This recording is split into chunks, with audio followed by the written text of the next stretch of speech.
Hi, good evening, dear ladies and gentlemen. I'm spontaneously going on a live stream. Even I'm completely in pain, and I had to do a cup of tea, fennel tea, organic fennel tea.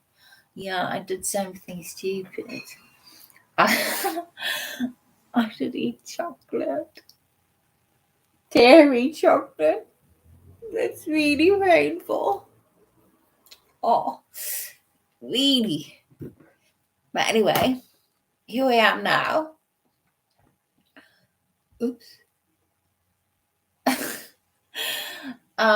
Yeah, and I did continue writing. Oh, hi, WWE God, how are you?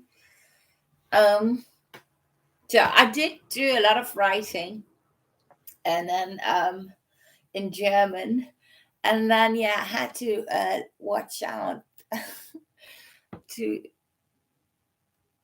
how is the word? Oh my gosh, I'm so much in pain. To be synchrone with the English part bits. So yeah, meaning I had to translate a few chapters. So we keep a child today. Oh, thank you, darling. Yeah, I mean, I would do also recorded ones, but I just thought just go and stream today because I'm in pain.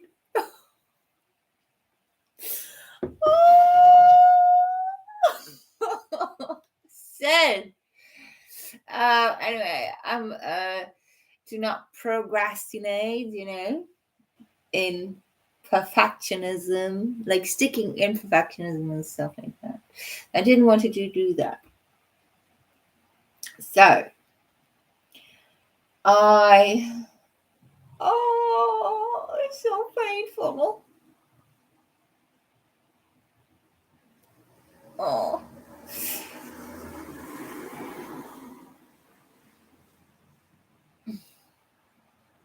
I read you some funny stuff, yeah? What about that? Sex, drugs, and rock and roll in the old days. Throwing back to the old days in Berlin. So, uh, yeah. Wait. So, last time, I know where it was. I wrote a lot when scrolling up. How have you been, WWE God? How's everything? How's Copenhagen? So, oh my gosh, I read so much. Oh, ah. Very painful. Anyway, nur die Harten kommen im Garten, ne? Mm. Okay. Oh, the tea's good. Silly me. Why do I eat chocolate? Are you gone? Where are you?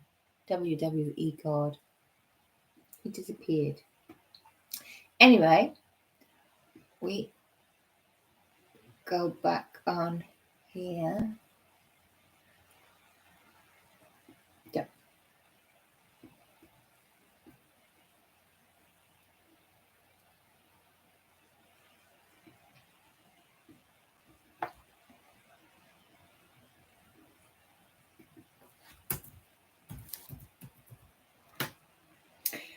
So, still so much to do with that book, but it's exciting, and I'm glad I did really write every day, no matter what. So we're still in Mitte. So at that time, I'm introducing now my friend Hans Plus. So I met Hans, the young graphic designer. He also belonged to this gallery clan from Tommy 6000. Some of them had known each other for a long time from Hanover.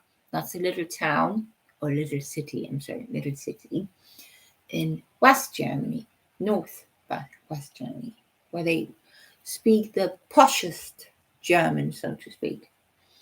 So Yves Kessler, the cinematographer, that's the right word, Birol, Une, and Hans, and a few others met long before. And Tommy 6000 belonged more to the Munich fraction, as did Charlie, the guy from the Institute, who also had something to do with the club called Eimer, in English bucket, at Rosenthaler Straße. So Hans then asked me if I knew Birol Une.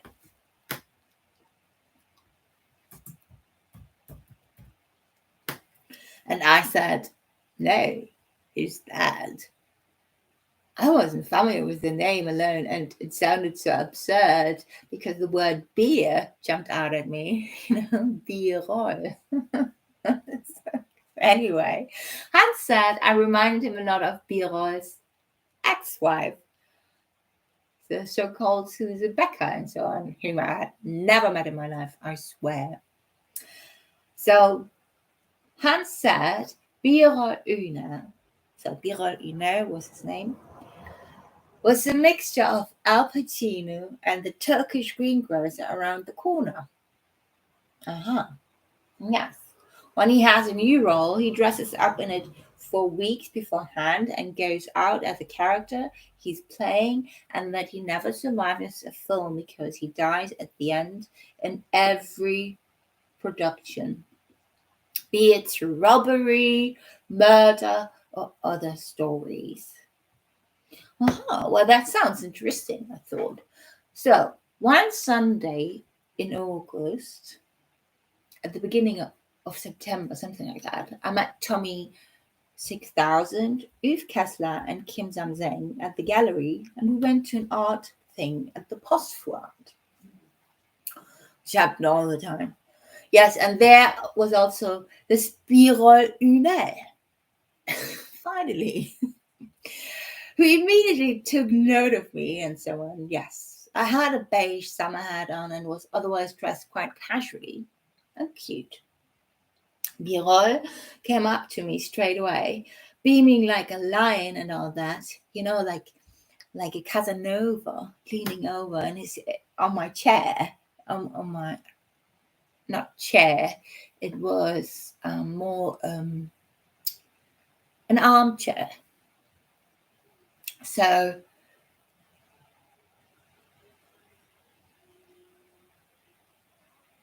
he was beaming like a lion, yeah, and all that. He was really like a shiny person, like a lion, like full in his juice and strength, very charismatic.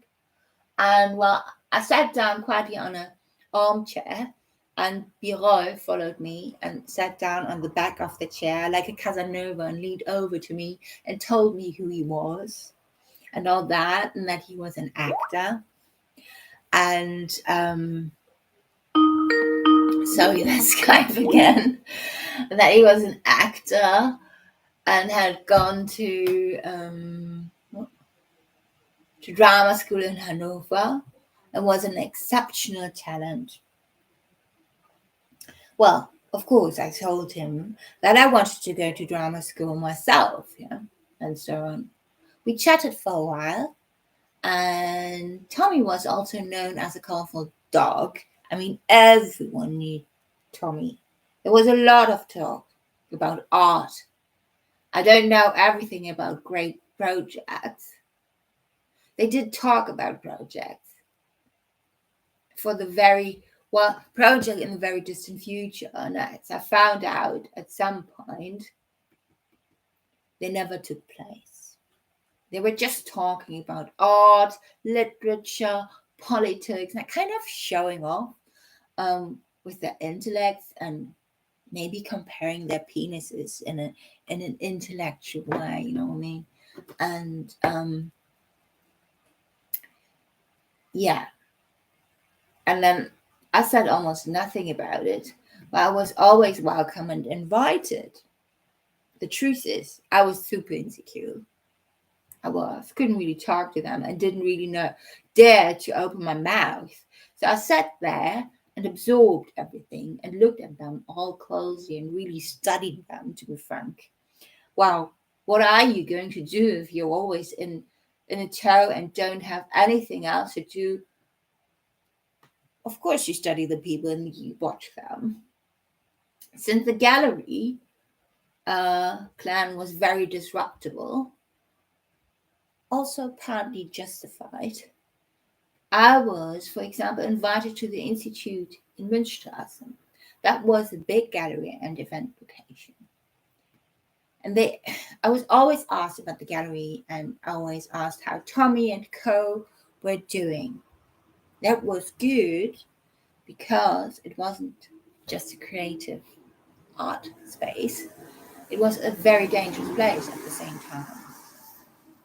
Girls grooming, drug grooming, highly organized crime emanated from there, and trade of all kinds and so on. And young women were even hooked there in the back room and with all kind of drugs like injections and stuff, like very bad.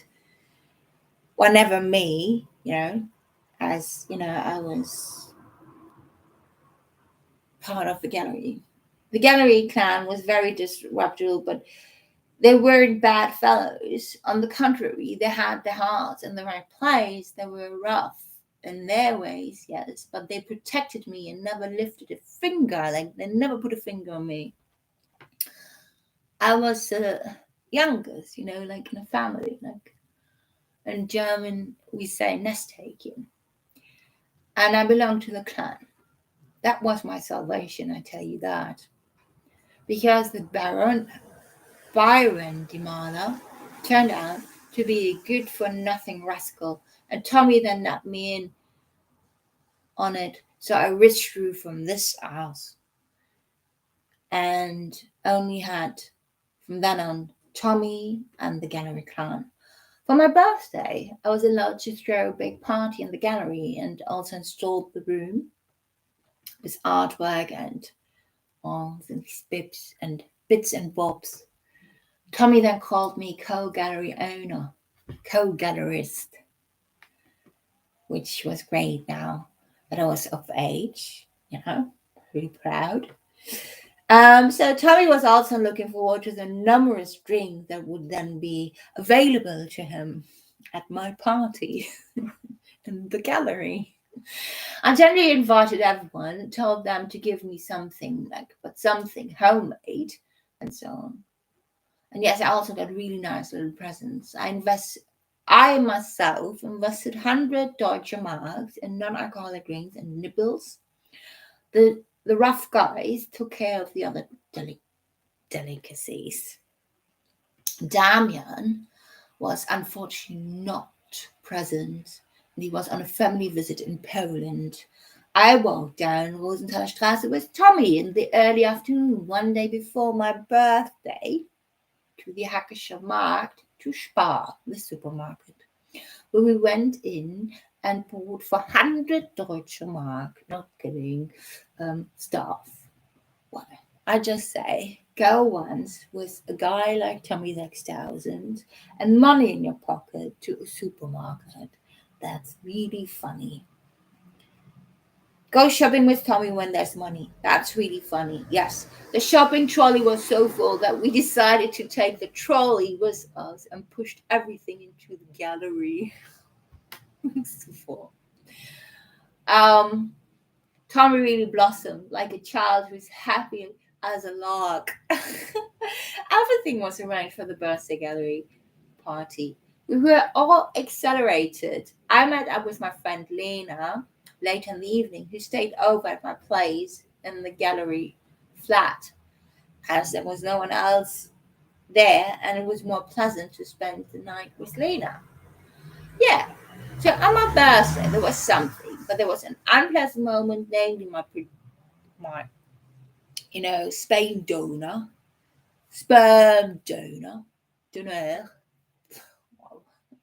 contacted me the day before and was again so beautiful, mega super phone ass as if he projected his shit and his lost years and guilt, feelings of guilt on me, I mean, honestly, and all that, I really just set me totally off. So I was glad that Lena, my friend, was with me, so I didn't have to deal with it any further. And there was so much fun waiting for me. So Lena and I wanted to go out, got ourselves ready and walked through Auguststraße in Mitte, in the late morning of my birthday. And we met Tommy, Uwe and Kim Samsen on the corner of Große Hamburger Straße at Auguststraße, the opposite the old Remise coach house. Tommy looked at me delightedly, a bit proudly, as if I were his child, and said, Now you're of age, yes? I said, yes. And we had a short talk. Everything was prepared because I prefer to be prepared than to be in total chaos and have nothing of my birthday. It's always good. Good preparation is key in everything. I mean, even sometimes in a foreplay, you know what I mean? Yes, apart from that, my birthday went wonderfully. One of the best birthdays I ever had. The Baron di Mala, came with his wife. The youth worker, Rainer, came with his Uschi, and they was his missus. And they also had a nice little presents for me, such as a small ornate round silver pocket ashtray and a beautiful ornate silver cigarette case. Many guests came by, and it was a lot of fun. I also met the literary man Felix Kroll that evening, also one of the Hannover's clique, these and a very close ally of Birol Unel, who I didn't know at that time. So I met him a bit later. I met him a few weeks later. Now that's the point where I have to.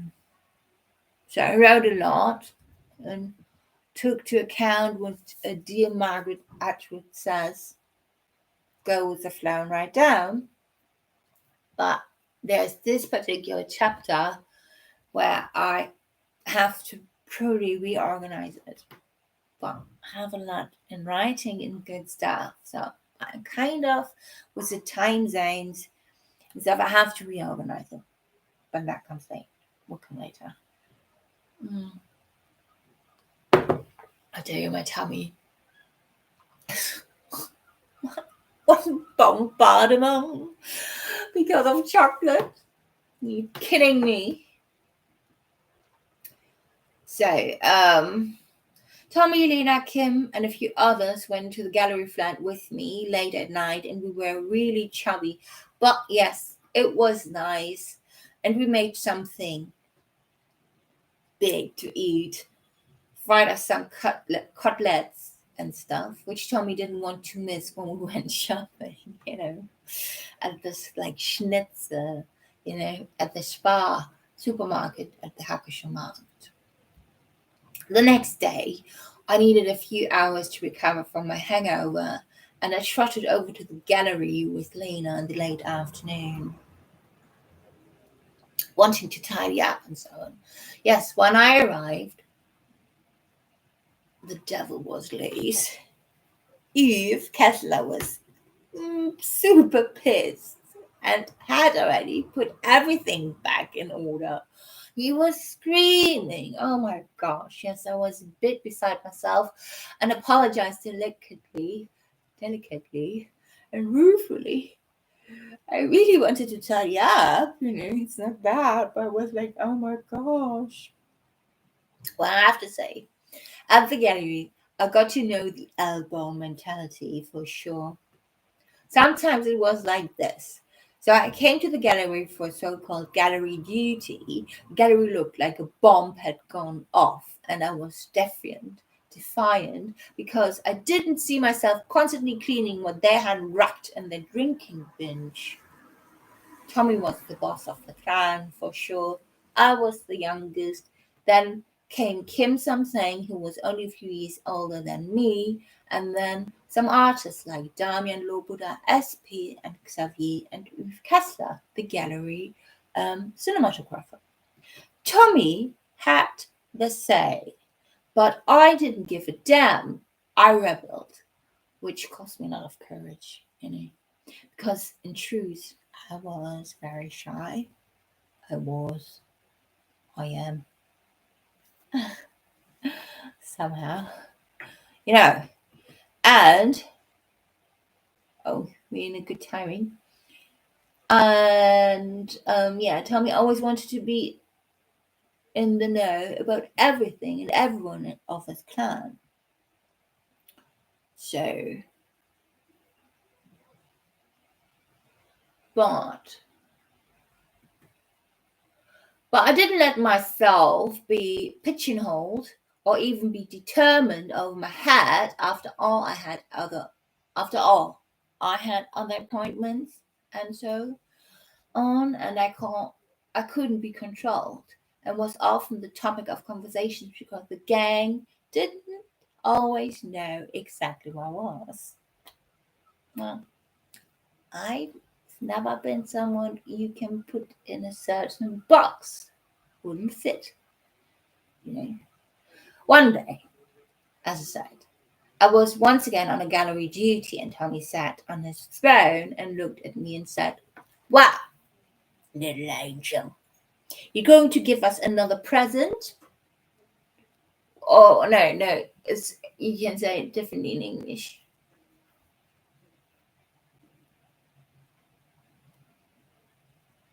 Like, so, how can I say it? Well, little angel, you're going to give us another present, like the honor to show up. And I saw the mess and thought, shit, I'm going to have summon up all my courage, because this is not going to work for me. Tommy was completely amazed that I dared to rebel and not cower like the boys. Well, there was a brief loud argument between us, and I made it clear to him that I was not the gallery cleaner here, so that was clear. After all, as co-gallerist,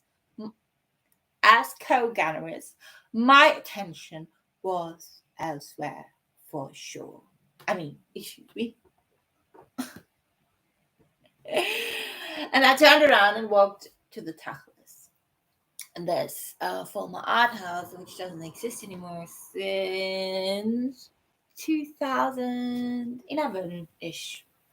Out of sheer defiance, I didn't turn up to the important gallery event the following day either, because these cheeky nosies needed to listen. They were lazy.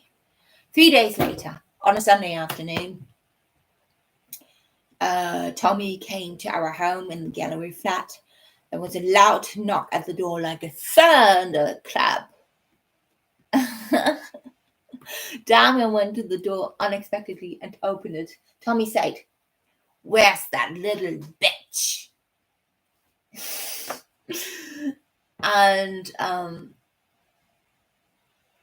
grumbled that he needed to talk to me, and stomped past the silent Damian through the flat and knocked very gently on my bedroom door.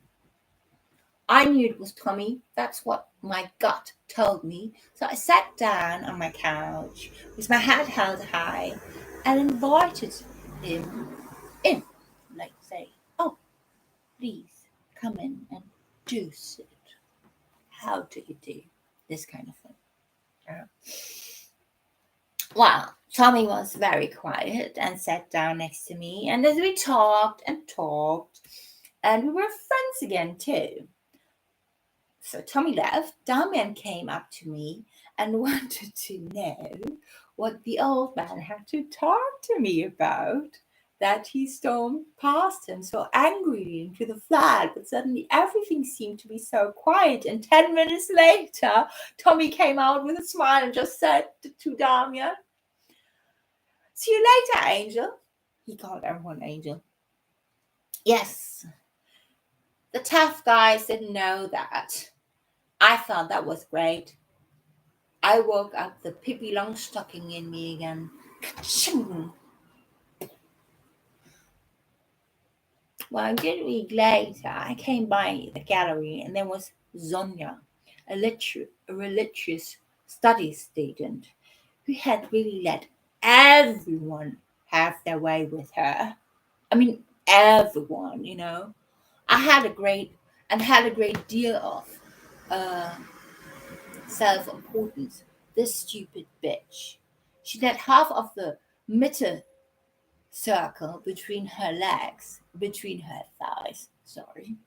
Well, Tommy had found someone stupid again to keep the gallery in good shape, namely Sonia, who also wanted to throw herself at Damian. That didn't work at all. I had also extended my claws imaginarily, and Tommy then wanted to make me aware of the fact that, oh, look at Sonia. She's such a good girl, isn't she? Sure, she is.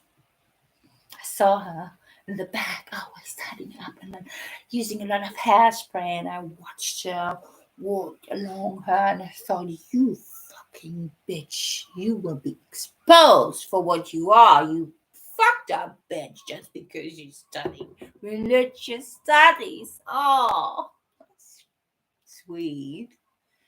Just because I was the youngest,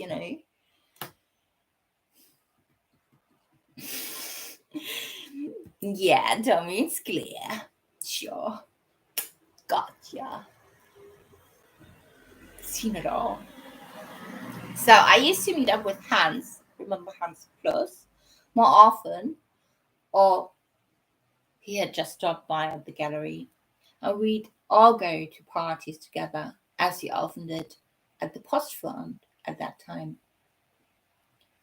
So I think I leave it there for now because I read a lot. And I see I have to do a lot of corrections, but I thank you so much for listening. It was different today, but it was good. I just was jumping in, go with the flow. And I tell you, even in a project, I think everyone knows that. Like, if you a director, a playwright, you have things like that. I mean, you have your assistants, if you're lucky, who does a lot of things for you, but still, it's interesting. Also, I have to say, I have my sad moments. Like yesterday I was writing and I got really emotional that I had to take a break. And then I went for a huge walk into nature, and that was really good and enlightening, and I felt blessed and in the moment again. So today I went for a huge major nature walk again nearby, which was good too, but was actually tiring. I mean, I must have walked so many miles the last couple of days. But it's good. I love walking in nature and sitting there and just hearing a little sounds. And I did sport. I did also. I wanted to go for a swim today, but it's like the weather is not so great, and I realized, well, I did already a lot of sport and yoga, and then that major walk.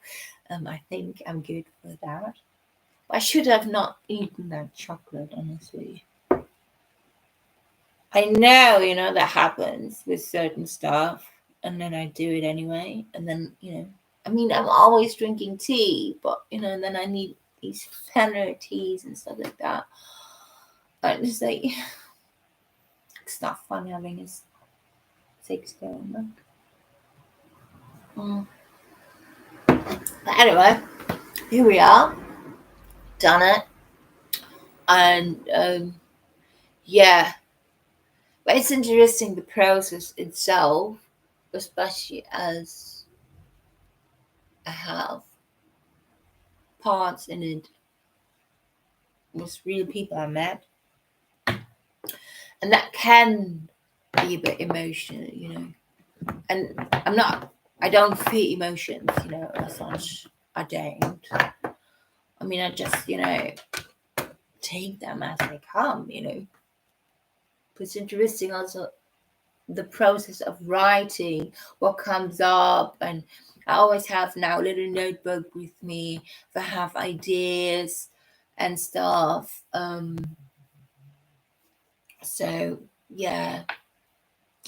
So thank you for tuning in, and lots of love, and stay healthy, stay safe, and love yourself. Trust yourself. I mean, if you don't trust other people, but trust yourself, right? Trust your feelings. And feelings can change, And meditation is good. And yeah, do what's good for you. Lots of love. Bye bye.